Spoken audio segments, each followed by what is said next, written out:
Rallied from a 13-point second-half deficit to beat Pittsburgh on the road for their first win of the season. The Steelers went for it on fourth down twice in overtime, but couldn't convert. Justin Tucker made a 52-yard field goal with 5:08 left in OT to give the Ravens a 23-20 victory. We welcome in now former Steeler Ryan Clark. Good day. Always good to see you, my friend. Good to be here. And we were watching you last night on SportsCenter, and you were taking this pretty hard. I got to tell you, it was tough. It was rough, Yeah. right? It's tough to watch. It was entertaining, but if you have friends and teammates and obviously a coach that's a good friend of yours, take a loss like that, it's hard to watch. I think Stephen A. seconds that. Who's most responsible for this loss, though, by the Steelers? You have to be extremely fair in this, even in my position, which is hard for me because you have attachments to these people. If I was stepping on here to talk about any other football team in the NFL who made this many mistakes and who basically gave a football game away, the ultimate result of that would be blaming the head coach. The head coach is in charge of all of these things. If a team wins a Super Bowl, the head coach and the quarterback, they get a lot of the praise. So in this situation, you have to put some of this on Mike Tomlin, on being the final decision maker in many of these situations. Now, whenever you get into a game, there's many people you can blame. Obviously, if I have Le'Veon Bell, who on fourth downs, 2 or fewer yards, leads the league in conversion percentage, maybe he gets the ball for me on the last 2 fourth downs in overtime. Yep. So then you say, is Todd Haley to blame? Todd Haley has a part in this, but in the end of that, Mike Tomlin has the veto power. I would think so. Take time out. You can say, hey, Todd, I want you to run this play through Le'Veon Bell. I also know through being in that facility, through being in that organization with Coach T, he stays out a lot of those decisions. You know, it was never a situation where he walked down to Coach LeBeau, hey, I want you to blitz. When Bruce Arians was making calls, he wouldn't walk down, hey, this is what I want to happen here. He delegates. He's a good head coach because he knows how to delegate jobs and give the people who he hires full ability, responsibility, and accountability to make those calls. You can also look Josh Scobie. You know, he's a guy you trade for. You lose Sean Sweesham, a 49-yarder, a 41-yarder. It's extremely difficult to kick in Pittsburgh, especially going down to that end. They've added a new screen there, so maybe it's a little different with the wind coming off the water. But it's a tough place to kick. But you have to make those kicks. So I think the game, in so many areas, the blame can be placed out play to play, person to person, but in the end and ultimately, it falls on the head and the hands of Coach Tomlin. Appreciate you saying that. Stephen A. Oh, please. We all know that, but Ryan Clark said it best, and he said it best last night. Although the head coach has veto power, Mike Tomlin, you said 2 things. Correct me if I'm wrong, Ryan Clark. You said that Mike Tomlin never really went into the defensive room to interfere with what Dick LeBeau was doing when he was defense coordinator, correct? He did not. And then you said, if I remember correctly, Todd Haley has earned that kind of cachet. Yes. Because he's been there. So my point is, if he's earned that kind of cachet, and you said that's what Mike Tomlin did with Dick LeBeau, then chances are he did the same thing with Todd Haley. Which means that when Le'Veon Bell does not touch the ball in overtime on 2 pivotal occasions, that says to me, that has Todd Haley written all over it. That's all I'm trying to say. I knew you now, would be fired up about that after yesterday. That's right. That's right. And I mean it. He bothers me, man. He really, really bothers me because I am not questioning his football acumen. I am not questioning his intelligence. I am questioning his agenda.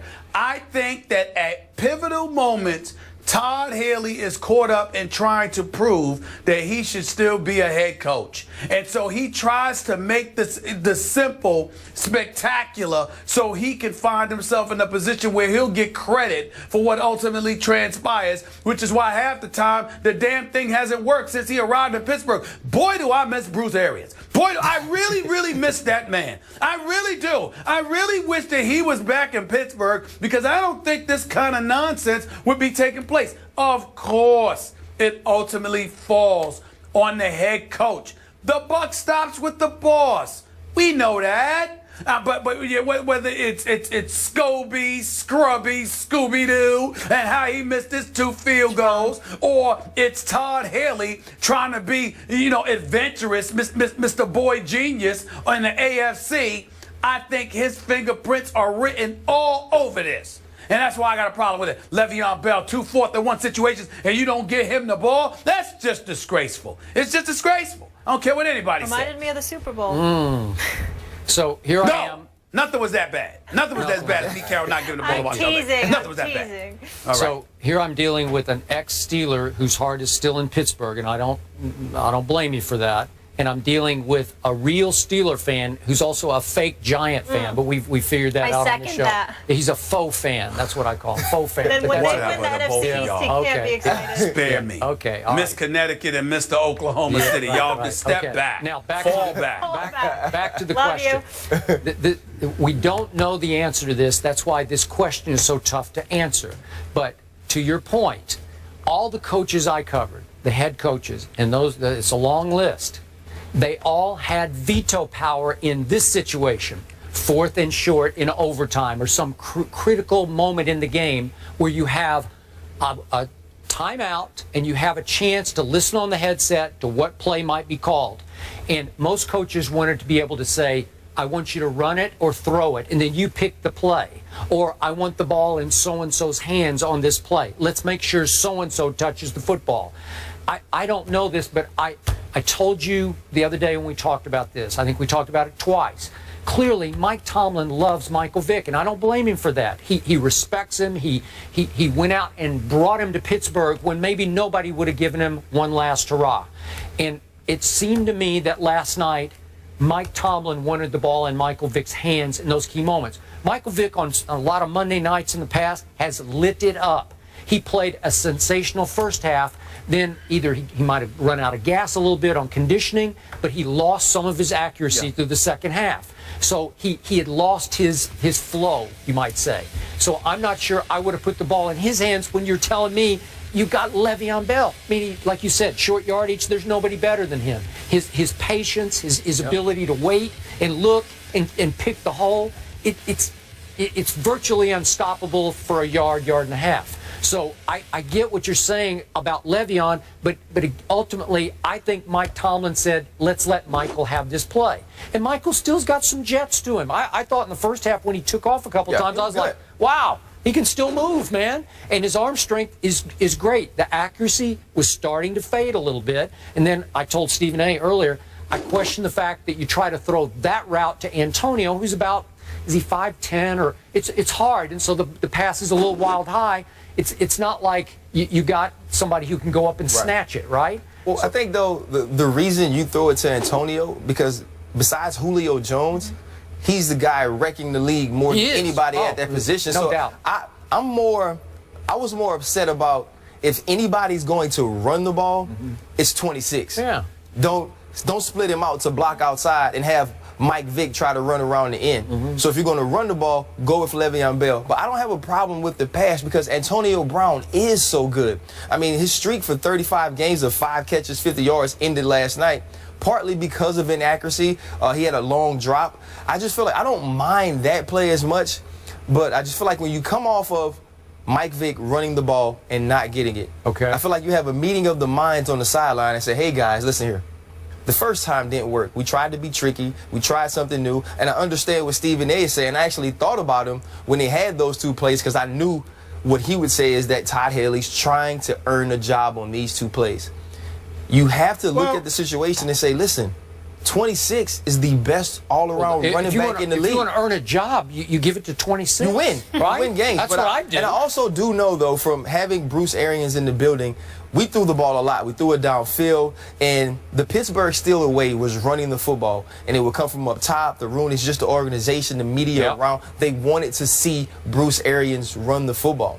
And I don't know if Mike T and Bruce ever had that conversation, but it never happened. It never materialized. And I think a large part of that was Coach Tomlin not going to him in games and saying, you know what, you run it here or you run it now. He allows his coaches freedom. He allows them to grow. And I think that's a huge reason why people want to coach for him. I agree. Go ahead, Stephen A. My issue is that, let me get back to Todd Haley, because I'm not going to lie to I'm you. shocked. I will confess on this day, I'm not interested in a damn thing anybody has to say about last night's game that doesn't include Todd Haley. Okay. We understand that Mike Tomlin lets his coaches coach. Whip-de-damn-do. So what? I mean, ultimately, he has the veto power, and we get that. I understand that. I also understand that from a play scheme perspective, Todd Haley made the right play. I got news for you. Ryan Clark, Skip Bayless.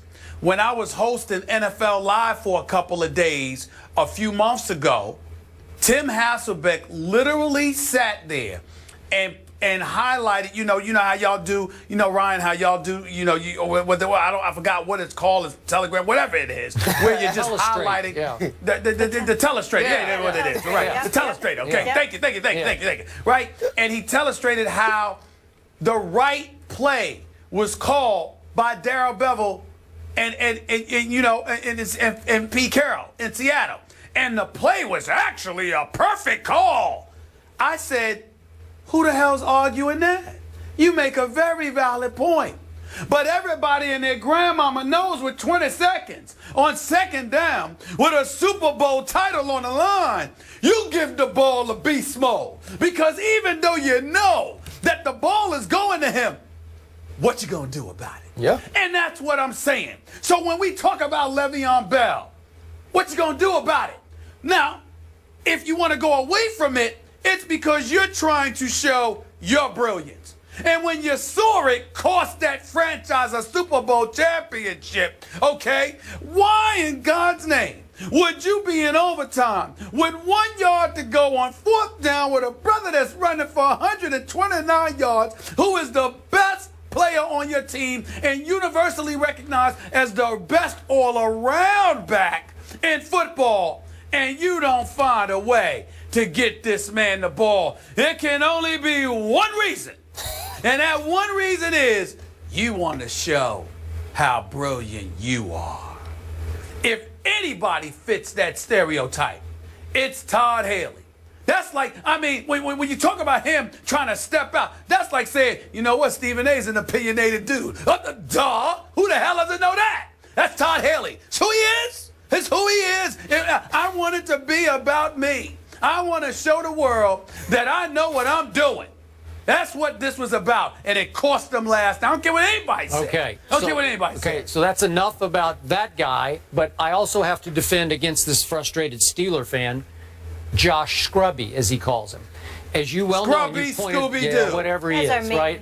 I'm going to repeat this stat again. Since Heinz Field opened in 2001, from 50-plus yards, only 28.6% have been made from 50 or long, because it's the hardest place to kick in the league. So he tried one from 49. That's going to be pretty iffy, and it didn't make it. And then he tried one from 41. I'm going to give that about a 50-50 shot, and he missed it, even though Josh Scobie in his career is 5 for 5 in walk-off kicks, in game winners, last-minute kicks. 5 for 5. He's missed more field goals. He's missed more field goals than anybody since the start of the 2014 season. And he's missed 4 field goals already this year. I don't want to hear about that. Yeah. Don't give me that percentage. What have you done for me lately? Is Justin Tucker not the best kicker in pro football? He's the best. He's the best clutch kicker in pro football. Yeah, but I don't know. It wasn't a doubt off his foot the last 2. He had a little wind with him that way. Ryan Clark.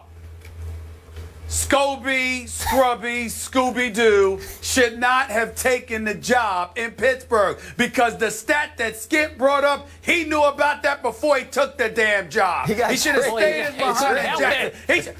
He should have stayed behind in Jacksonville or sat out and not showed up in Pittsburgh. Right. You know what the job description is. It's all he does. It's all he does. Why? What are you talking about? Yeah. What are you talking about? It's all he does. Kick the ball. You don't do anything else. Be nice. You're just angry. You're being mean. I felt bad. I really felt bad for him post game. It's tough. Really? It's tough. Yeah, Yes. It's tough. I do too. It's a hard job. I felt bad. I don't want to be a We all feel bad for him. Ryan, thank you so much for being with us. We appreciate it. We're going to get this passion from Skip Bayless in the next topic, because we're talking about his Cowboys. Do we have to? Yes, they're heading to New Orleans. Will their D be better this week? Will they get the win? We'll get into that on the other side of the break.